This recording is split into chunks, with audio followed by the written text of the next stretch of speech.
Quiero que me acompañe, por favor, si es tan amable, al pasaje de Apocalipsis en el capítulo número 3. Apocalipsis en el capítulo número 3, quiero que me acompañe a esta porción de la Escritura, poder meditar, hermanos, en estos versículos del 14 en adelante para ver un poquito acerca de una iglesia, hermanos, que tiene mucha comparación con nuestra iglesia o las iglesias de nuestro tiempo. Apocalipsis capítulo número 3, versículo 14 en adelante. Apocalipsis 3, por favor, hermanos, del 14 en adelante. ¿Ahí está?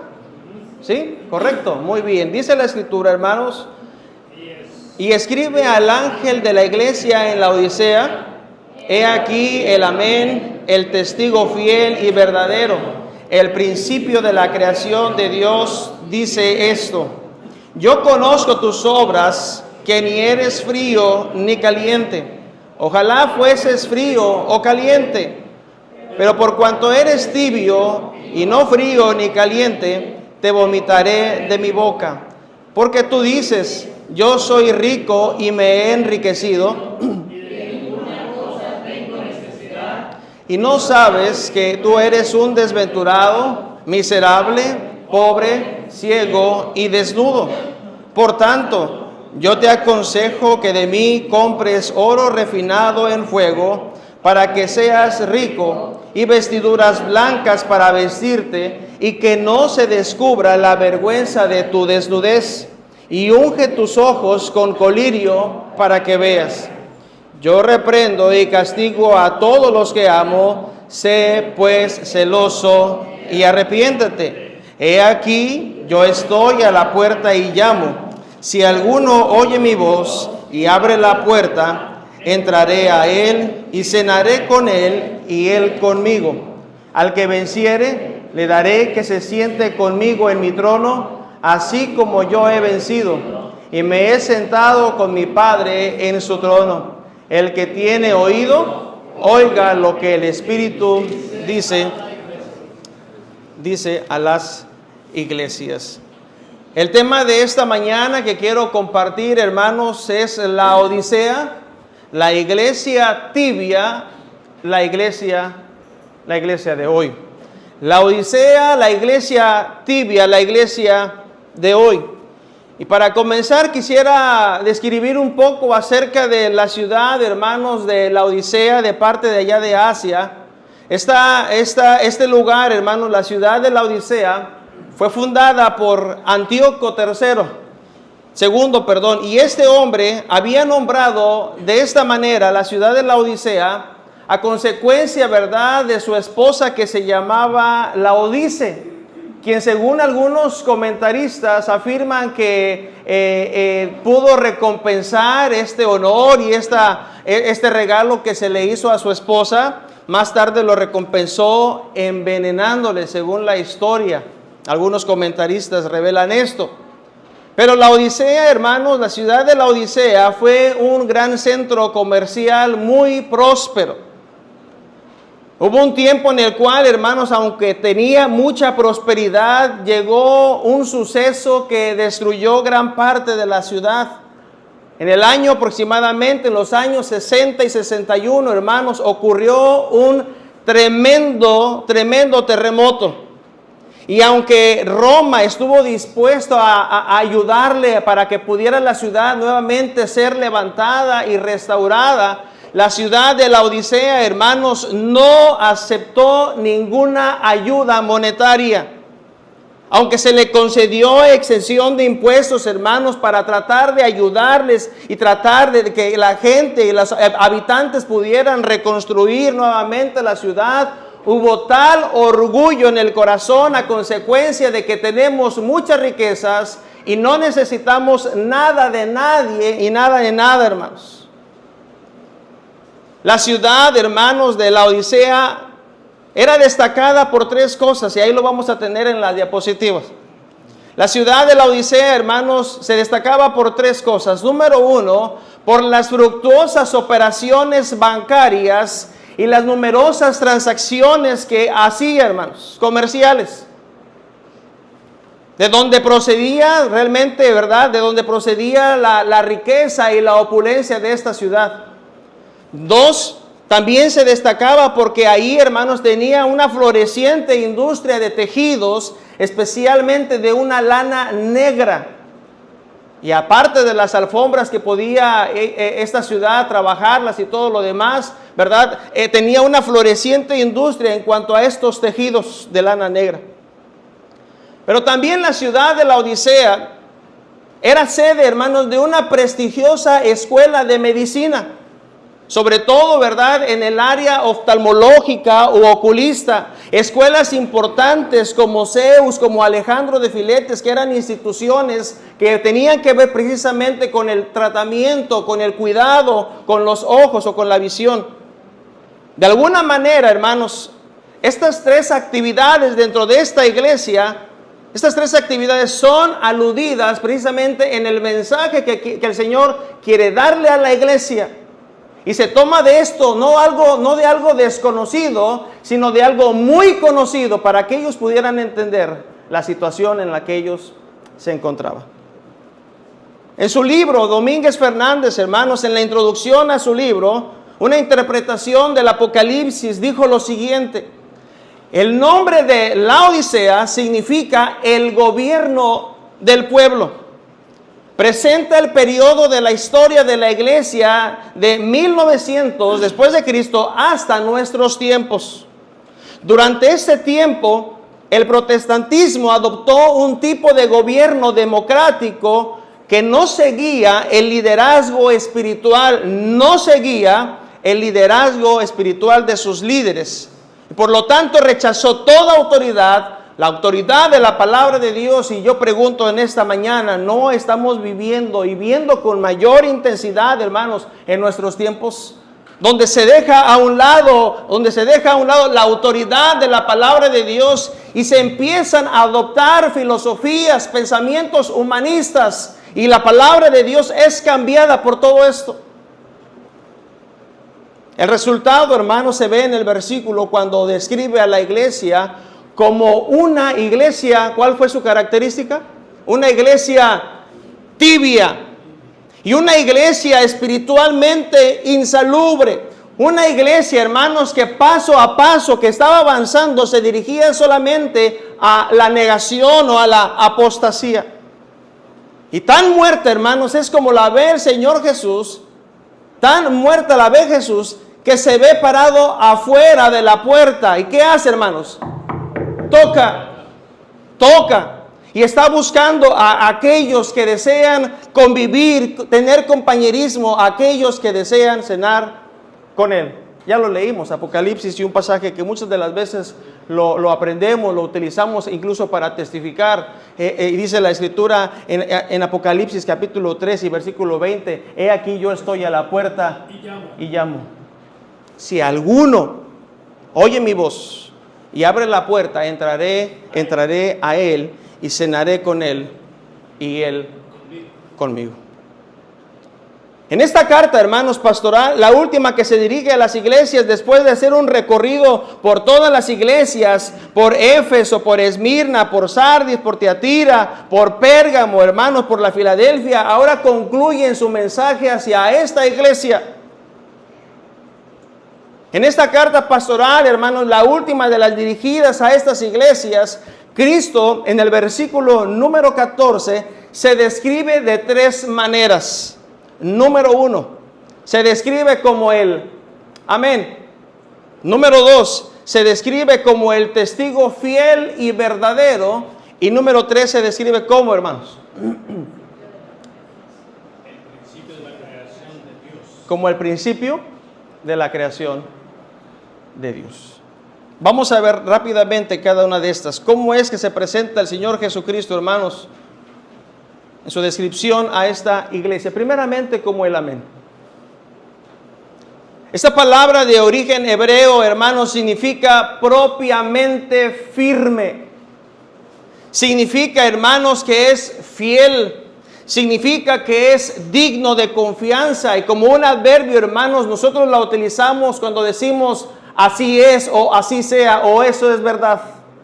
Cada vez que usted y yo escuchamos una verdad bíblica detrás de este púlpito, nosotros, ¿verdad?, por lo regular decimos amén, porque creemos en esa verdad bíblica. Creemos en la verdad de la palabra de Dios. Estamos diciendo un amén para asentir la misma palabra de Dios. Y Cristo se presenta a esta iglesia y le dice, yo soy el amén. Cristo, hermanos, es el sí de Dios. La Biblia nos dice allá en 2 Corintios, en el capítulo 1 y el versículo número 20, miren lo que dice la Escritura. 2 Corintios, capítulo 1 y versículo número 20. Porque todas las promesas de Dios son en Él sí y en Él amén, por medio de nosotros para la gloria de Dios. Mientras que Isaías en el capítulo 65 y el versículo número 16, hermanos, Isaías 65, para quienes tal vez están escribiendo y tienen una muy bonita costumbre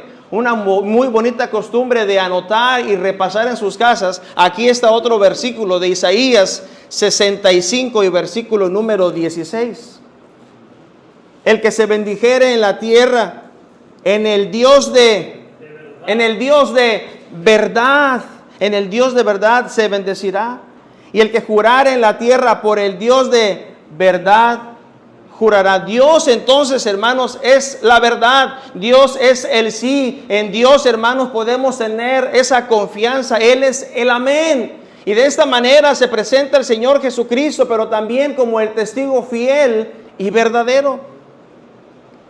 Estos títulos, hermanos, tienen el matiz de alguien, escuche, de alguien que sabe lo que dice y lo dice porque sabe. Tiene entonces, hermanos, la firmeza de esto, que sabe lo que dice y dice lo que sabe. Alguien que es, hermano, nuestro Dios, como Él, infinitamente sincero. Alguien que está en condiciones, hermanos, por supuesto, de conocer, porque uno de los atributos de Dios es su omnisciencia, que Él lo conoce absolutamente todo y lo conoce de una manera tan perfecta. Alguien que está en condiciones de conocer, y entonces esto le da derecho de hablar, de decir frase que el Señor Jesucristo utiliza en muchas ocasiones a las iglesias y les dice lo siguiente: yo conozco tus obras. No había manera alguna de las iglesias que pudieran decir, Señor, pero te equivocaste, esto no es verdad, porque sin duda alguna el que estaba en medio de ellos era el Señor, de tal manera que les dice, yo conozco tus obras. El testigo fiel y verdadero. No hay nadie, hermanos, escuche, no hay nadie más confiable que el Señor Jesucristo. No hay nadie, hermanos. Él es el testigo fiel y el verdadero. Es más, Él dijo en San Juan 14, un texto muy conocido, el Señor Jesucristo dijo, yo soy el camino, la verdad y la vida. Pero también, hermanos, se presenta, número 3, ¿cómo? ¿De qué manera? Como el principio de la creación de Dios. Quiero que me acompañe, por favor, a Colosenses capítulo 1. Colosenses capítulo número 1.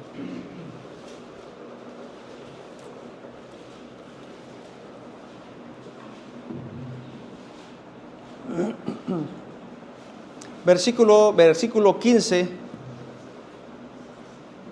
al versículo 18. Si ya lo tiene, por favor, ayúdeme a leerlo. Estos 3 versículos, del 15 al 18. Él es la imagen del Dios invisible, el primogénito de toda creación, porque en Él fueron creadas todas las cosas, las que hay en los cielos y las que hay en la tierra, visibles e invisibles, sean tronos, sean dominios, sean principados, sean potestades, todo fue creado por medio de Él y para Él. Y Él es antes de todas las cosas, y todas las cosas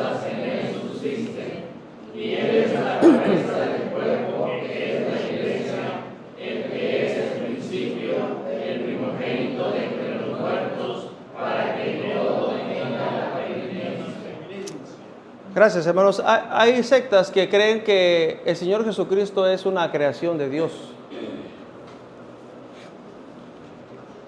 Cristo se presenta, dijimos, como el amén, como el testigo fiel y verdadero, pero también como el principio de la creación de Dios. No aquel a quien Dios creó primero, sino como el creador, como el soberano, como la fuente, como el origen o el principiador de toda creación. Y estos versículos, hermanos, del 15 al 18, cuando dice, Él es la imagen del Dios invisible, el primogénito de toda creación, porque en Él fueron creadas todas las cosas. Este versículo entonces nos enseña que Jesús fue el primero, hermanos. Que Él es el primero, Él es el creador de todas las cosas, y fue a través de Él que lo hizo absolutamente todo. Y se presenta de esta manera, hermanos, como el principio de la creación de Dios, como el formador, hermanos, de todo lo que usted y yo podemos apreciar y ver. El salmista, hermanos, en el Salmo 139, ¿verdad?, nos describe cómo ese Dios omnipotente nos creó a nosotros. El principio de la creación de Dios. Él es el que sustenta todas las cosas, hermanos. Él es el que sustenta todas las cosas, y todas las cosas por Él subsisten. ¿Qué sería, hermanos, de nosotros si Dios se tomara un fin de semana? Bueno, hoy me voy a tomar mi fin de semana. A ver cómo le hacen allá a mis hijos. ¿Qué sucedería, hermanos? La Biblia dice que todas las cosas por Él subsisten. Él es la cabeza del cuerpo, que es la iglesia. Él es el que es principio, el primogénito entre los muertos, para que en todo tenga la preeminencia.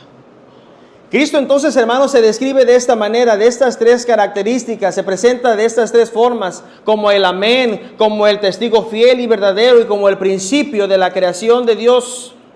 Y si continuamos, hermanos, ahora en el versículo número 15, hermanos, dice de la siguiente manera: yo conozco tus obras, que ni eres frío ni caliente, y ojalá fueses frío, o ojalá fueses caliente.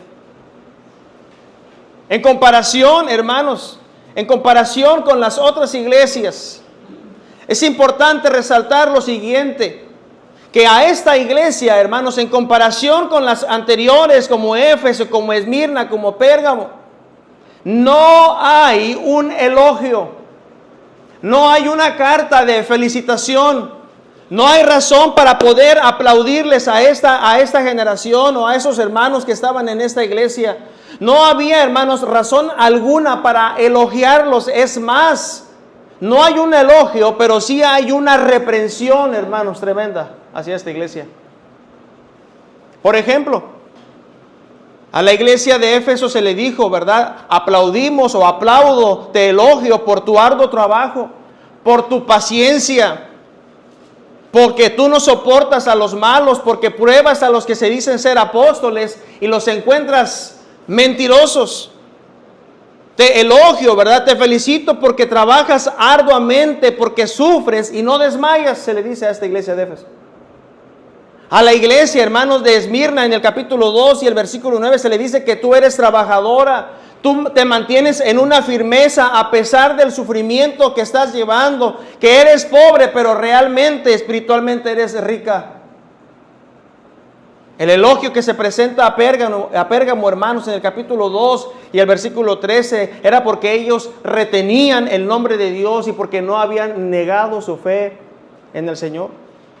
Se elogia también a la iglesia de Tiatira en el versículo 19, porque esta iglesia tenía obras y las hacía con amor, con entrega, con pasión, con fe, con servicio y paciencia, y fue reconocida por esto. Cuando llegamos a la iglesia de Sardis, hermanos, en el capítulo 3 y el versículo 2, aunque tenía pocas cosas, y se le dice a esta iglesia: sé vigilante y afirma las pocas cosas que tienes. Aún en esta iglesia, hermanos, tenía algo por qué ser alabada. Había todavía, hermanos, personas que no habían manchado sus vestiduras blancas en el versículo 4.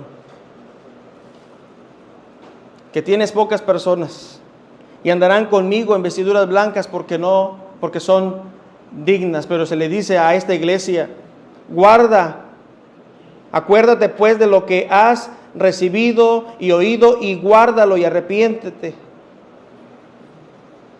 A la iglesia de Filadelfia, en el capítulo número 3 y el versículo número 8. Esta iglesia, aunque tenía poca fuerza, había guardado la palabra y no había negado la fe.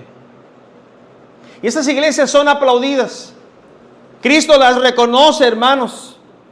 Cristo entonces lo que hace, hermanos, con estas iglesias es precisamente darles un elogio, una carta de felicitación, una razón para aplaudirles, porque a pesar de lo que se estaban enfrentando, continuaban adelante, seguían en la misma lucha. Pero cuando llegamos a la iglesia de Tiatira, hermanos, no hay tal cosa. No hay una carta de felicitación, no hay un elogio, sino más bien, hermanos, una reprensión fuerte hacia esta iglesia. La iglesia de nuestros tiempos. El versículo 14, hermanos, y 15, por favor, si le da una vez más lectura. Versículo 15 y versículo número 16. Yo conozco tus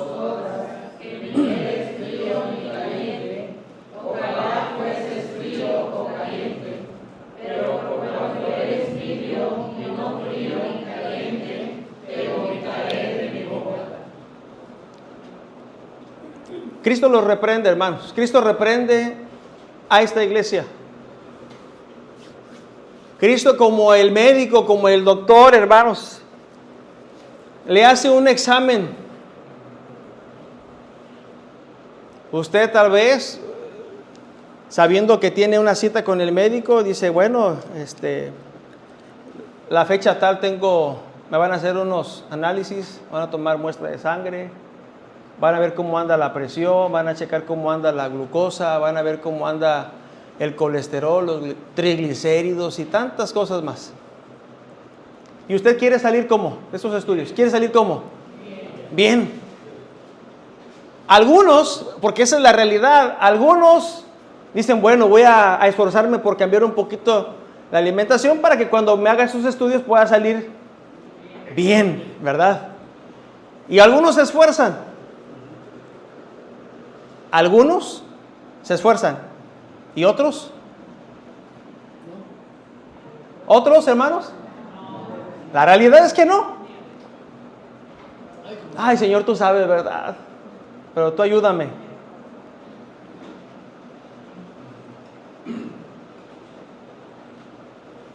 Y no se cuidan algunos. Siguen consumiendo lo mismo. Y vamos al médico, nos hacen las muestras y queremos que los resultados salgan como cuando teníamos 15 años. Hoy creo que ya no meramente nos dan los resultados cuando va uno a la institución, esa de color verde que ya sabemos, ¿verdad? Sí. Ya se pasa por la computadora y todo eso. Pero cuando llevamos al médico y el médico ve los resultados después de ese examen que nos hicieron completo y nos dice, usted no está bien. ¿Pero cómo? Los resultados arrojan que usted está excedido en esto, que usted anda sobrepasado en esto, y nos venimos bien agüitados, ¿verdad? Bien tristes. Si usted quiere bajar estos niveles, tiene que dejar esto, lo otro, aquello, aquí, allá. Es la recomendación clínicamente, ¿verdad?, que se nos da. Cristo lo que hace, hermanos, es precisamente esto. Él es el médico y el examen médico reveló todo esto que aparece en el versículo del 15 en adelante. Hace una radiografía, hace una tomografía y todo lo que puede terminar en FIA, ¿verdad? Y dice, yo conozco tus obras, que ni eres frío ni caliente. Ojalá fueses frío, o ojalá fueses caliente. Pero por cuanto eres tibio, no eres ni frío, no eres ni caliente. Y esto que aparece a continuación, hermanos, es una frase dura, difícil, pero es lo que el Señor Jesucristo nos dice. Porque no eres ni frío ni caliente, sino que eres tibio. Te vomitaré de mi boca. Y en ese estudio y en ese examen médico, el Señor sigue diciendo, porque tú dices, tú te sientes, tú crees, tú eres rico, te has enriquecido y en ninguna cosa tienes necesidad y no sabes. Los resultados arrojan esto, que tú eres un desventurado, eres un miserable. Aparte que eres pobre, ciego y estás desnudo. Le pregunto en esta mañana, ¿a cuántos nos gustan que nos digan nuestras verdades? ¿A quién le gusta? Dice por ahí el dicho, ¿verdad? Que la verdad no peca, pero ¿en qué libro está? Es un dicho, ¿verdad?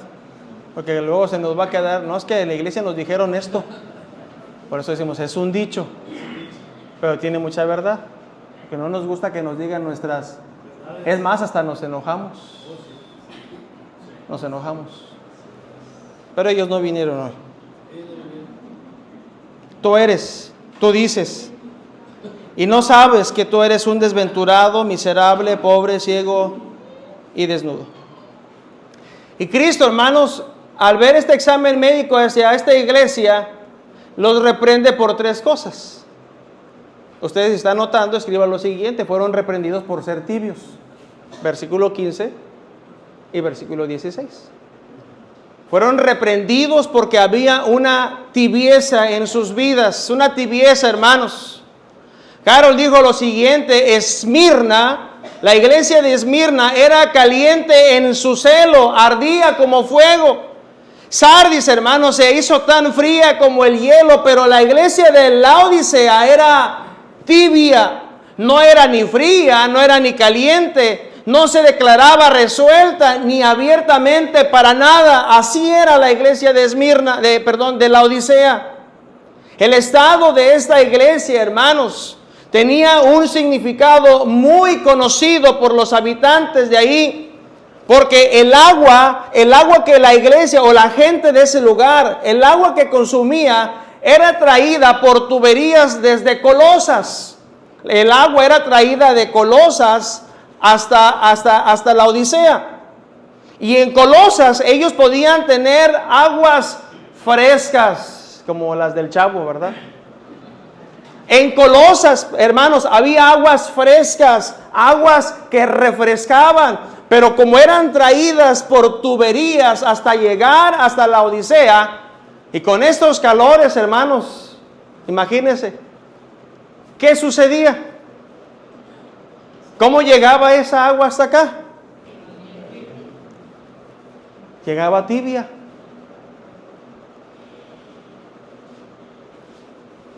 ¿A cuántos de ustedes dicen, ay, ojalá que cuando vaya allá o anda haciendo una visitación, etcétera, y en estos calores que, por cierto, enfrentamos en estos últimos 2-3 años, calores tremendos, y llegamos, ¿verdad?, después de ir al centro, tal vez llegamos a nuestras casas y queremos un vaso de agua tibia, ¿verdad? No, queremos un vaso de agua fresca, si se puede, helada. Y si es coca, mejor.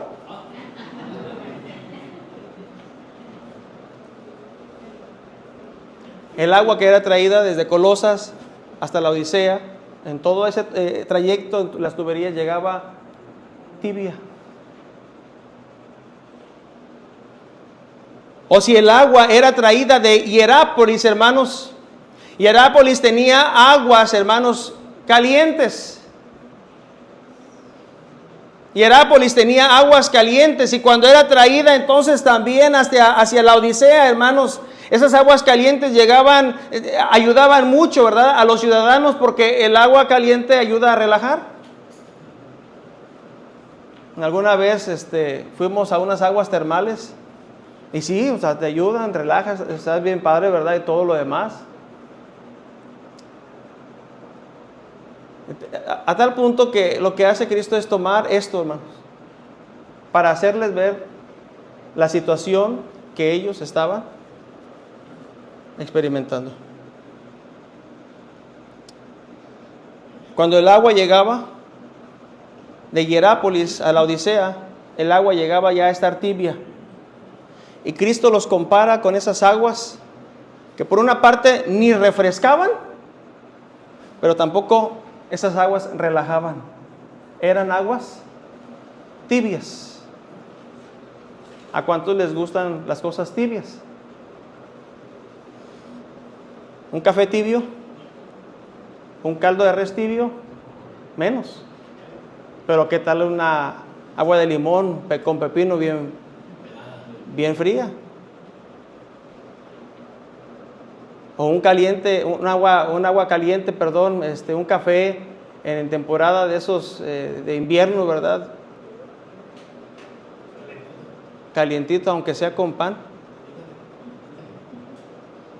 Pero el agua, hermanos, que llegaba a la Odisea era un agua tibia. Y Cristo dice, es que tú no eres ni frío, tú ni relajas, ni eres caliente, ni traes esa que refresque tu cuerpo, ni relaja no, o sea, nada de eso. Eres tibio. La peor condición, hermanos, que puede tener un ser humano es precisamente el de ser tibio. La peor condición de un creyente, hermanos, es que pueda atravesar y vivir o experimentar un cristianismo que es tibio. Tibio, hermanos. El mismo Señor lo expresa, ¿verdad?, cuando le dice, ojalá te decidieras. Ojalá hubiera en tu corazón el hecho de decir, bueno, soy frío o soy caliente, pero ni una ni otra cosa eres, sino que eres tibio. Y el tibio, hermanos, alguien dijo lo siguiente, el tibio es el más débil de todos los caracteres. Porque cuando un hombre es frío, hay esperanza porque puede convencerse de su frialdad y buscar la fuente de calor hasta convertirse en un cristiano fervoroso, entregado. Hermanos, ¿hay ejemplos de esto? Aquel hombre de Gadara, un hombre frío, hablando espiritualmente. Un hombre que se hería, que se sajaba, que habitaba ¿en dónde, hermanos? En los sepulcros. Un hombre completamente frío, pero cuando llega al conocimiento, hermanos, del Señor Jesucristo, cuando tiene este encuentro personal con Él, empieza, hermanos, un ardor espiritual y un deseo ferviente por seguir al Señor. Y ahora lo vemos sentado, vestido y en su juicio cabal. Y es más, diciendo, yo quiero ir contigo, permíteme ir contigo. Y Cristo le dice, espérate, quédate aquí con los tuyos y cuéntales cuán grandes cosas el Señor ha hecho contigo. ¿Qué decir de aquel hombre que perseguía a los cristianos? ¿Qué decir, hermanos, de aquel hombre llamado Saulo de Tarso, que consentía en la muerte de tantos creyentes? Y él pensaba que estaba haciendo lo correcto, lo bueno, pero cuando viene en su encuentro con el Señor Jesucristo, camino a Damasco, hermanos, aquella luz que le resplandeció fue transformado, cambiado, y con un deseo, hermanos, de servir al Señor, con una fuente de calor espiritual, hermanos, viviendo un cristianismo fervoroso, ferviente. ¿Qué decir de Zaqueo? Solamente por mencionar algunos. Aquel hombre, hermanos, que tenía con su oficio, su trabajo, era repudiado, no era gente, ¿verdad?, de buena moral, pero cuando tiene un encuentro con Jesucristo, él cambia. Un hombre frío que llega al calor espiritual y dice, yo quiero ahora hacer lo que es correcto y lo que es bueno. Si en algo he defraudado a alguien, yo quiero devolverlo, ¿cuánto? Cuadruplicado. Cuando un hombre es frío, hay esperanza porque puede convencerse de su frialdad y buscar la fuente de calor espiritual hasta convertirse en cristianos fervorosos. Pero cuando nos encontramos con un tibio, hermanos, en cierto sentido nos encontramos con el peor de los hombres porque no tiene el calor suficiente como para esperar de él ninguna cosa buena y frialdad como para que él se dé cuenta de lo que le falta. Un hombre, hermanos, tibio. El hombre de doble ánimo es inconstante en todos sus caminos. El apóstol Pablo dijo, porque estos aparentan tener una piedad, con una apariencia de piedad, y se le dice, a estos evita. Judas, hermanos, Judas era tibio. No olvidemos que Judas fue uno de los 12 que por algunos años, hermanos, por 3 años estuvo físicamente cerca de Jesús, estuvo con él viendo las grandes obras del Señor, las enseñanzas del Maestro, pero su corazón estuvo lejos de él. Siguió a Jesús lo suficientemente, hermanos, cerca para ser considerado como uno de los discípulos, uno de los 12, pero no entregó su corazón a Jesús por entero, vivió una tibieza.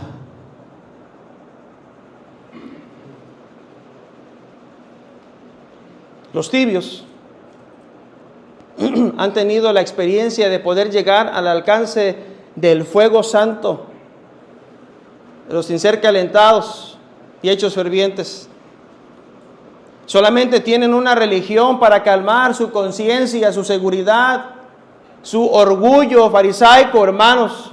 El crudo materialismo, una marcada indiferencia, solamente para saciar una autosuficiencia arrogante, un engreimiento espiritual, pero nunca llegan por completo, hermanos, al corazón del Señor. Barchuk dijo lo siguiente: debería meditar sobre estas palabras los cristianos de nuestros días. Y lo leo, aunque está ahí, lo quiero leer por si no llegara a verse hasta atrás. Deberían meditar sobre estas palabras los cristianos de nuestros días, porque estas palabras del Señor corresponden a nuestro periodo. Decimos que no somos ateos, pero tampoco estamos viviendo como hijos de Dios. Nuestras almas, hermanos, están como divididas en dos. En el templo somos santos, en el templo alabamos, en el templo servimos, y hermano, para acá y para allá. Pero fuera del templo, hermanos, nuestro comportamiento llega a ser un comportamiento mundano.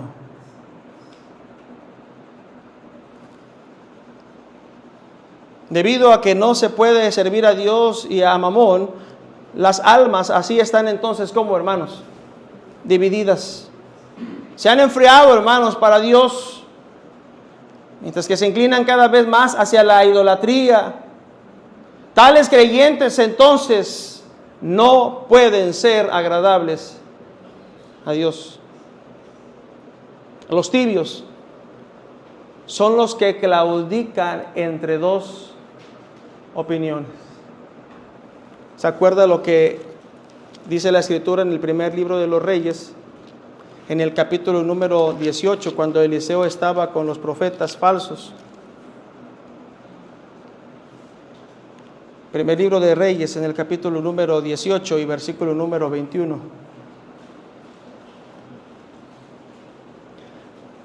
Entonces Acab convocó a todos los hijos de Israel y reunió a los profetas en el monte Carmelo, y acercándose Elías a todo el pueblo dijo: ¿hasta cuándo? ¿Hasta cuándo claudicaréis vosotros entre dos pensamientos? Si Jehová es Dios, seguidle, vayan detrás de él, pero si es Baal, entonces vayan en pos de él. Y el pueblo, hermanos, no respondió palabra.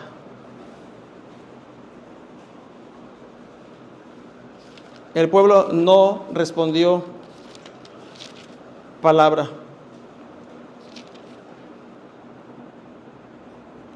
Segundo libro de los Reyes, en el capítulo 17 y versículo 41, dice lo siguiente: así temieron a Jehová aquellas gentes, y al mismo tiempo sirvieron a sus ídolos, y también sus hijos y sus nietos, según como hicieron sus padres, así hacen hasta hoy. Y el Señor Jesucristo dijo en Mateo, en el capítulo número 6 y el versículo 24, hermanos, lo siguiente, en Mateo 6, 24: ninguno puede servir a dos señores, porque o aborrecerá al uno y amará al otro, o estimará al uno y menospreciará al otro. No podéis servir a Dios y a las riquezas. El tibio, hermanos, es el que está siempre entre dos pensamientos, entre dos opiniones. No hay nada más triste, hermanos, y más miserable que vivir un cristianismo tibio. Tibio.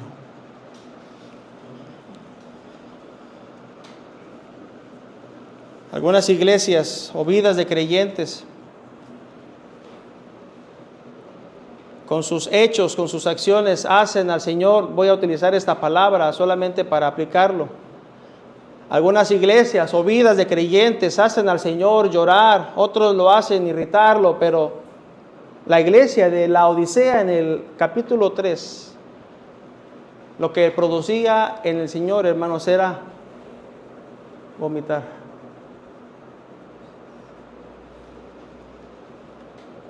Y Cristo le dice: por cuanto tú eres tibio y no frío ni caliente, te vomitaré de mi boca.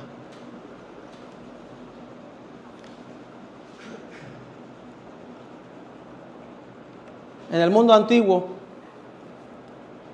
los médicos usaban el agua tibia para provocar el vómito. Incluso el uso de las bebidas frías o calientes, hermanos, se acostumbraban en las fiestas, así también como en los sacrificios religiosos, pero nunca utilizaban aguas tibias. La fuerte expresión que usa el Señor cuando dice te vomitaré de mi boca muestra que esta condición, hermanos, es repugnante para el Señor. Y el Señor entonces le recrimina, hermanos, que no son ni fríos ni calientes. Él prefiere que se decidieran por una u otra cosa, pero dice, pero no eres frío, no eres caliente, sino eres tibio. La reprensión que el Señor hace a esta iglesia, hermanos, la iglesia de la Odisea, es que fueron reprendidos por ser tibios. Fueron reprendidos, hermanos, número 2, fueron reprendidos por tener una ceguera espiritual, versículo 17. Porque tú dices,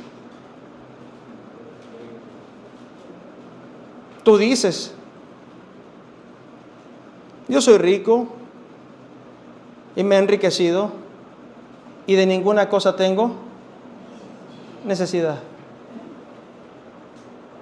Pero tú dices y no sabes. Se le está diciendo, hermanos, esta reprensión es porque estaban ciegos espiritualmente.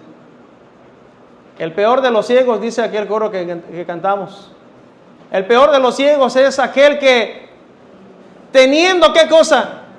Teniendo la vista, no puede ver. Y así estaba la iglesia de la Odisea, hermanos. Ellos se jactaban de su riqueza. Ellos se jactaban porque tenían posesiones terrenales. Ellos se jactaban porque tenían una sabiduría, porque a propósito era una sabiduría mundana. Hoy en día, hermanos, hay iglesias que son ricamente, hay iglesias con edificios majestuosos, hay iglesias, hermanos, que tienen las mejores condiciones, pero están desprovistos de lo más importante. Están desprovistos de las riquezas de Dios, las riquezas espirituales, y que tienen mayor peso. Hay iglesias, hermanos, sin visión espiritual. Hay iglesias que no tienen esa pasión por las almas perdidas. Hay iglesias que no tienen, hermanos, sin celo por las cosas santas o celestiales.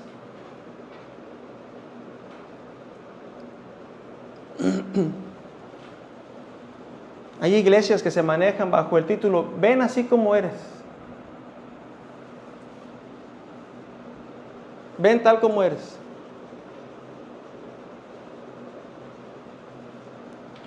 Pero creo que no debe de terminar la frase ahí.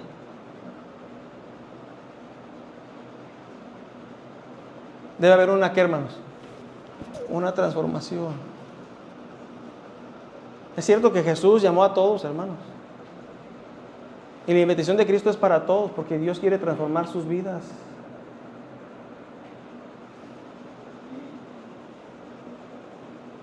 Hay iglesias, hermanos, en las que la temperatura espiritual o su comunión con el Señor o su comunión entre los demás hermanos ha menguado, y esto, hermanos, lo que hacía es solamente provocar náuseas al Señor.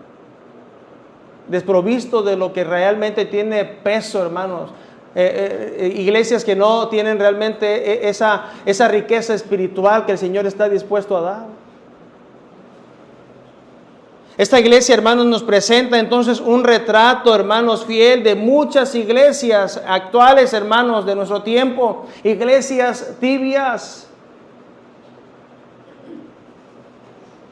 Iglesias indiferentes.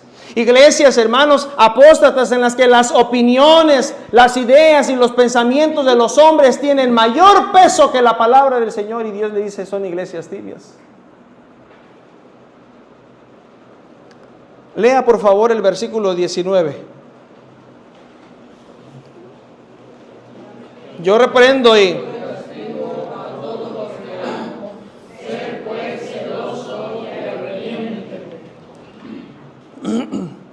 Yo reprendo y castigo a todos los que amo.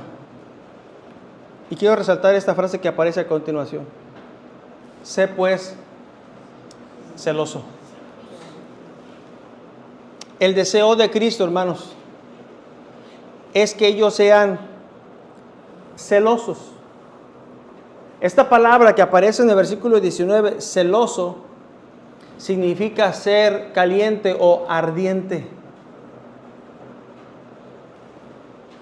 El deseo de Cristo es que ellos fueran entonces, hermanos, fervorosos en su amor por Él, porque celoso tiene que ver, hermanos, con ese calor de sentimiento, con arder. Así que el Señor está diciendo, si en lugar de ser tibios, ustedes fueran tan fríos que pudieran sentir esa frialdad, ese sentimiento de su necesidad, los llevaría al verdadero calor o a tener un ardiente, calurosa y apasionada devoción por mí. Porque eso es lo que quería el Señor en sus vidas. Esa ceguera entonces espiritual se manifestaba, hermanos, en que se conformaban con solamente su riqueza material, sus comodidades, sin estar conscientes de la pobreza espiritual que estaban viviendo. En la iglesia de la Odisea, hermanos, no había lugar para Cristo. Cristo estaba afuera. En la iglesia de la Odisea no había lugar para Cristo, porque el mundo, con sus ofrecimientos, con sus vanidades, hermanos, se había apoderado de esta iglesia, de tal forma que Cristo está afuera y Cristo dice, yo estoy a la puerta y llamo, déjame entrar. Quiero ser el que te da precisamente esa ferviente razón para que tú sigas existiendo. Yo quiero, ¿verdad?, que tú vivas esta riqueza espiritual que yo te puedo ofrecer. No, pero nosotros tenemos. No, nosotros podemos, muchas gracias. ¿Y Cristo estaba dónde, hermanos? Afuera.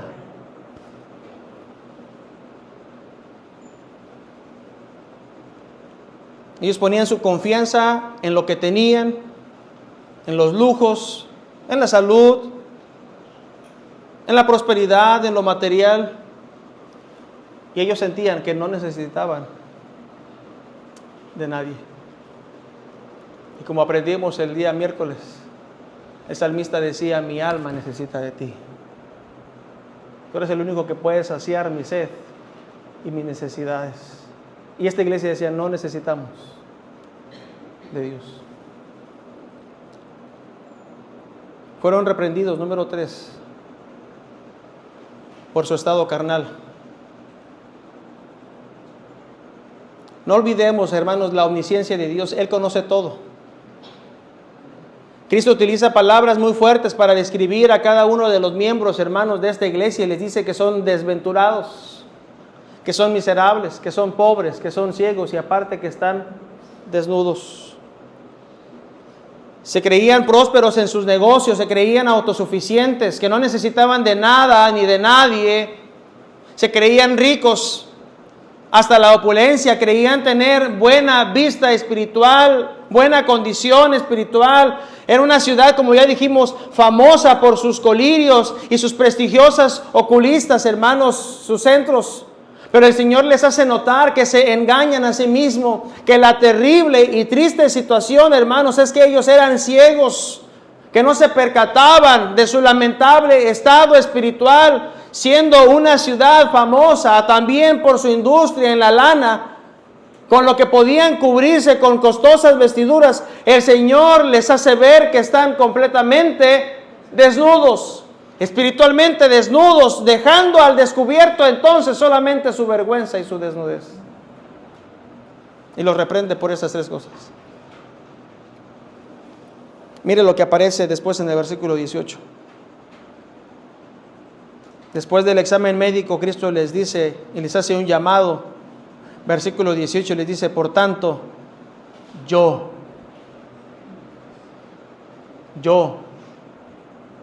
te aconsejo. ¿No es lo que hace el médico, hermanos, cuando vamos al doctor? Mira, yo te aconsejo que te tomes cada 8 horas. Nos dice cada 8 horas y nosotros nos la tomamos, ahí usted sabe, por tantos días, y usted se la toma un día a lo mejor, porque ya me siento bien, y vuelve a recaer. Cristo dice: yo te aconsejo. A pesar del estado espiritual que estaba viviendo, hermanos, la iglesia, a pesar de su orgullo, de su frialdad, el Señor les da un consejo amoroso y tierno, como siempre tiene el Señor uno para cada uno de nosotros. Cada vez que usted y yo venimos a la iglesia, hermanos, a la casa del Señor, el Señor nos dice: yo te aconsejo. Y aquí está, hermanos, el consejo de la palabra. Yo te aconsejo. Pero muchos, como ya lo hemos mencionado, 1 o 2 dosis, 1 o 2 días y ya me siento bien. ¿Y qué pasa, hermanos? En nuestra vida práctica, en nuestra vida secular, ¿qué pasa, hermanos? Porque ya nos sentimos bien, ¿qué pasa? Díganlo. Seguimos viviendo y actuando como siempre lo hemos hecho y al final otra vez volvemos a caer. Y decimos: bueno, si me hubiera tomado como el médico me dijo otra cosa. Pero tal parece que nos gusta estar enfermos, ¿verdad? Cristo dice: yo te aconsejo. Y nos da su consejo amoroso y tierno. Y el llamado de Cristo, hermanos, tiene que ver primeramente con una compra. Yo te aconsejo que compres de mí. Siendo Jesucristo, hermanos, el único productor y el único proveedor de todo lo que el creyente necesita, yo te aconsejo que de mí. No vayas al mercado, no vayas por aquel ungüento, no vayas por aquel colirio, no vayas por aquellas. Ven a mí y yo os haré descansar. Venid a mí todos los que estáis trabajados y cargados y cansados y yo os haré descansar. Pero ven a mí. Yo te aconsejo. Y el llamado que Cristo nos hace, número 1, es a comprar 3 cosas de Él. Número 1, ya vamos más rapidito, hermanos.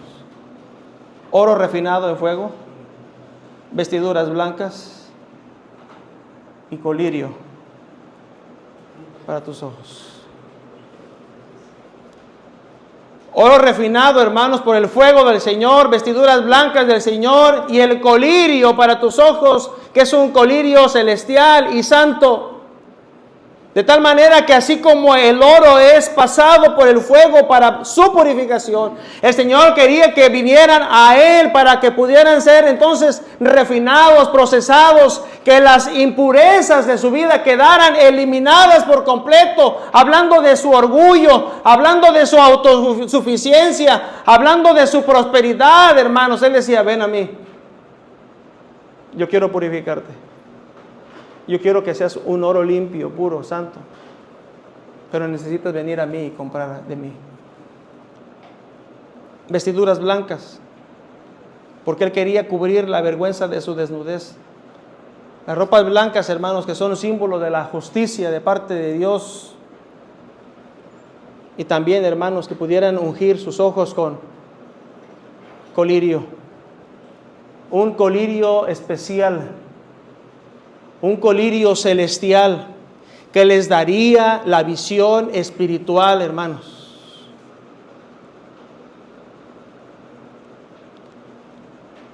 El colirio de Cristo se hallaba precisamente, hermanos, en su gracia y en su misericordia. Ven a mí y compra de mí. Pero también hacía un llamado, hermanos, al arrepentimiento. Versículo 19. Yo reprendo y castigo a todos los que amo. Sé pues celoso y arrepiéntete. A pesar de la condición espiritual deplorable y de la amonestación que ellos reciben, siguen siendo el objeto, hermanos, de amor del Señor Jesucristo. Y Él los trata y les dice, arrepiéntate. Les pide que sean celosos y que se arrepintiera. Pero también, hermanos, el llamado de Dios tiene que ver con un compañerismo. He aquí, yo estoy a la puerta y llamo. Si alguno oye mi voz y abre la puerta, entraré a Él y cenaré con Él y Él conmigo. De un compañerismo, de una relación, de una comunión con el Señor. Cristo entonces estaba tocando y llamando a la puerta de esta iglesia tibia. Estaba tocando, hermanos, y llamando a la puerta de esta iglesia que se creía autosuficiente. Esta iglesia, hermanos, Dios estaba tocando a esta iglesia que estaba a punto de ser vomitada. Y si ellos entonces abrían, y si ellos entonces se arrepentían de su mal camino, de su mal proceder, y verdaderamente hubiera una genuina, hermanos, arrepentimiento en sus vidas, entonces podrían arder por la causa de Cristo en una vida de obediencia. Él entonces se compromete, Él entraría y establecería una estrecha, verdadera comunión con ellos. Entraré a Él y cenaré con Él y Él conmigo. Si se arrepienten y si dejan su tibieza y empiezan a arder entonces por amor de mi nombre y por amor de mi causa. El versículo 21, hermanos. Al que venciere, hay una recompensa de Cristo. Al que venciere le daré que se siente conmigo en mi trono, así como yo he vencido y me he sentado con mi Padre en su trono. A pesar de los quebrantos de esta iglesia, la esperanza de vencer permanece. Y el Señor les ofrece entonces una maravillosa promesa en el versículo 21. Aquellos que venzan, Cristo les dará el derecho de sentarse con Él en su trono, así como Él ha vencido y está sentado a la diestra de Dios el Padre en el trono. El que tiene oídos, termina el versículo 22. El que tiene oído, oiga lo que el Espíritu dice a las iglesias. Termino con lo siguiente, hermanos. Cierre su Biblia, por favor, ya estoy por terminar.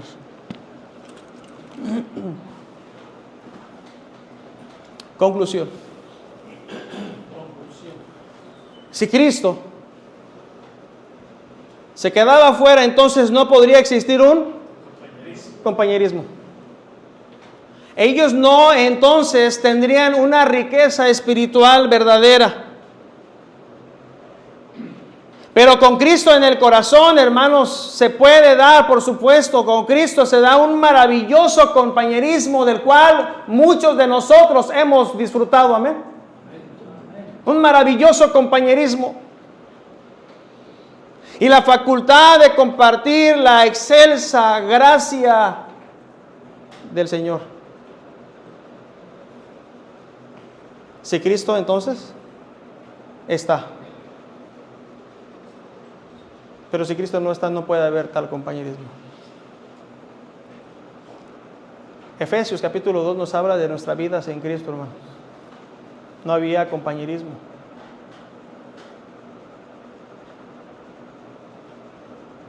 Y gracias a Dios porque un día, hermanos,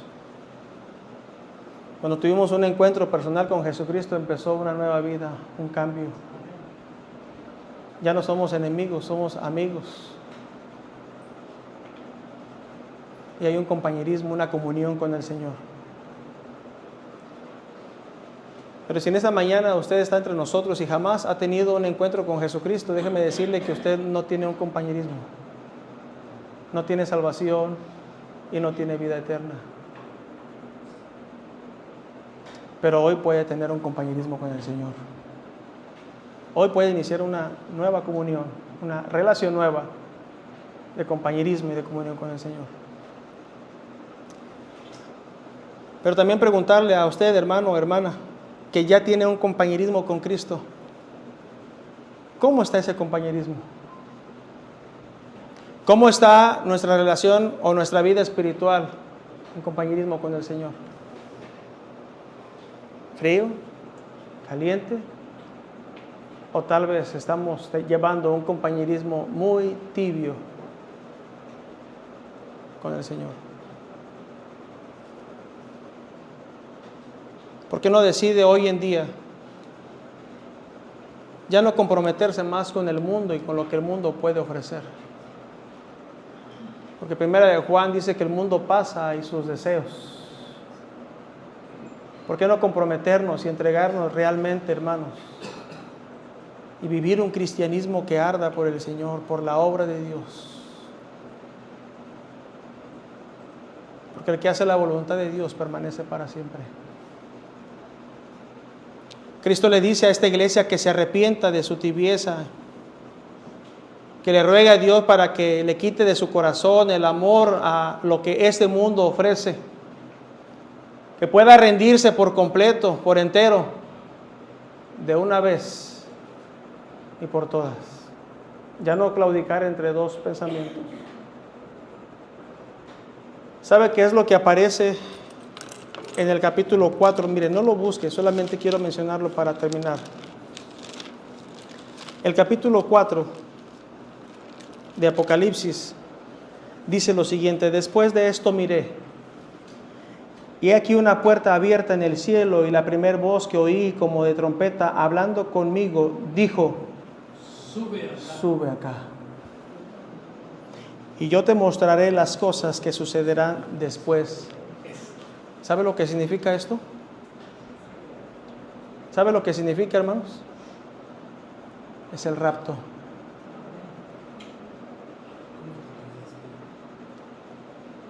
Cristo entonces le dice: sube acá, y hace que Juan pueda observar todas las cosas. Eso significa entonces que el regreso de Cristo, hermanos, está muy cerca. Está muy cerca. La característica de la iglesia de este tiempo, hermanos, es precisamente que está llevando una tibieza espiritual. Y Cristo viene pronto. La pregunta es: ¿nos va a encontrar con esa tibieza en nuestra vida? ¿Por qué no decirle: Señor, yo quiero esforzarme, yo quiero arder, yo quiero que avives en mi corazón? Ya no quiero esa vida, ya no quiero esa frialdad, no quiero esa tibieza en mi vida. Quiero arder por tu causa y por tu nombre. ¿Por qué no le decimos eso al Señor en esta mañana? Ayúdenme a dejar todo aquello Purifícame. El salmista dijo, purifícame con hisopo y seré limpio. ¿Por qué no le decimos al Señor, hermanos, en esta mañana, yo quiero de esa vida, yo quiero servirte, yo quiero que tú avives mi ser por completo? Nuestro buen Dios, te damos gracias en esta mañana.